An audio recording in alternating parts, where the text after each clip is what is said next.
Números capítulo 11. Nós vamos ler dos versículos 16 até o verso 30. Disse o Senhor a Moisés: ajunta-me 70 homens dos anciãos de Israel, que sabes serem anciãos e superintendentes do povo, e os trarás perante a tenda da congregação, para que assistam ali contigo. Então descereis, e ali falarei contigo, tirarei do espírito que está sobre ti, e o porei sobre eles. E contigo levarão a carga do povo, para que não a leves tu somente.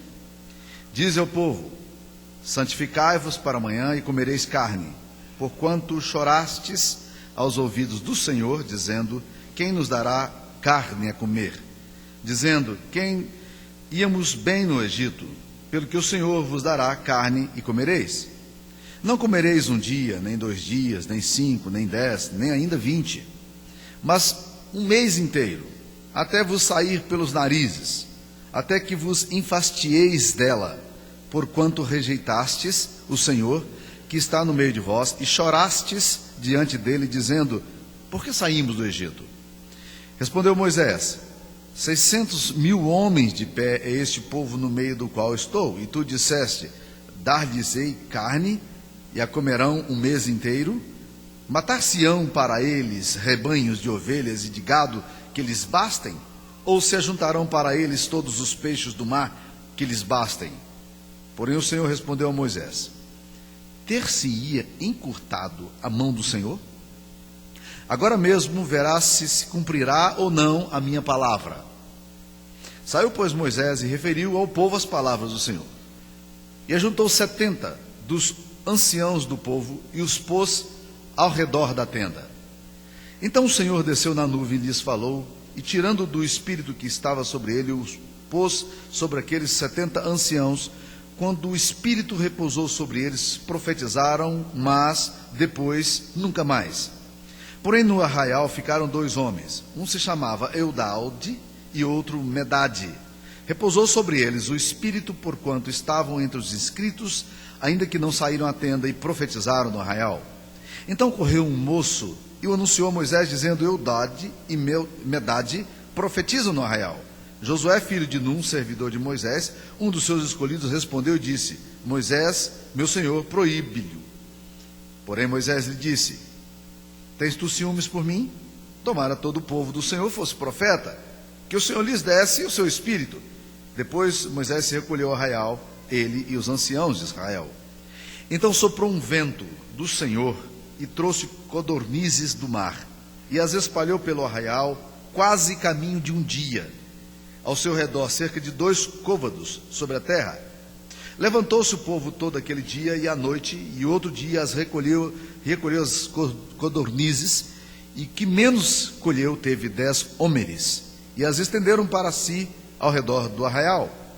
Estava ainda a carne entre os seus dentes, antes que fosse mastigada, quando se acendeu a ira do Senhor contra o povo, e o feriu com praga muito grande. Pelo que o nome daquele lugar se chamou Quibrote Itaavá, porquanto ali enterraram um povo que teve o desejo das comidas dos egípcios. De Quibrote Itaavá partiu o povo para Azerote, e ali ficou. Esta é a palavra do Senhor. Amém. Meus queridos irmãos, nós temos uma grande tendência moderna de estabelecermos limites para o poder de Deus. Não é muito complicado a gente fazer isso, não. Muitas vezes a gente desiste de orar por uma determinada coisa, porque dentro da nossa visão, esse problema chegou num lugar muito grave. É muito comum a gente fazer isso. A gente está orando por uma determinada enfermidade, e aí a enfermidade agora é um negócio absolutamente complexo. E a gente sabe, olha, o caso é terminal, o caso é difícil, só Deus agora. Mas espera aí, você estava orando por quê? Até então era só Deus mesmo. Mas você acha que agora, porque dentro das suas percepções, da sua análise histórica, Deus não pode ir além, ou você não pode ir além, e aí você limita Deus. Nós consideramos os nossos recursos naturais e submetemos Deus aos recursos naturais que temos, dizendo que até aqui Deus pode fazer, daqui para frente Deus não pode mais fazer. É exatamente o que está acontecendo aqui nesse texto. Moisés, que crê que Deus é o Deus dos impossíveis, transforma de repente Deus dos impossíveis no Deus dos possíveis, que é o que a gente normalmente faz. Deus chega para Moisés e o povo está reclamando. O povo está reclamando porque não aguenta mais, a saudade do Egito, vontade de comer carne, só come maná, e estão enfastiados do maná que cai do céu.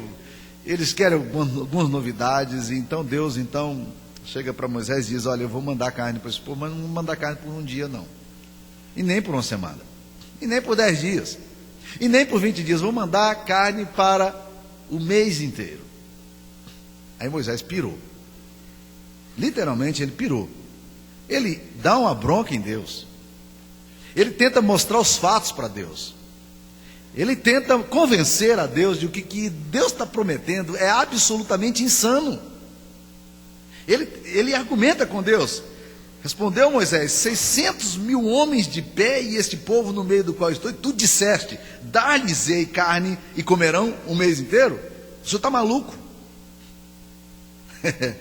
Não é mais ou menos parecido com o que a gente faz? Deus está aqui agora diante de Moisés, que o confronta dizendo: menos Deus, está exagerando, o senhor deveria fazer promessas menores, dentro do seu calibre, o senhor está indo longe demais nas suas promessas. É interessante como a gente faz essas coisas, como a gente limita Deus. Deus faz a promessa no meio do povo e ele diz que está exagerado. E a resposta de Deus é fantástica. O Senhor respondeu a Moisés, versículo 23: ter-se-ia encurtado a mão do Senhor? Agora mesmo verá se cumprirá ou não a minha palavra.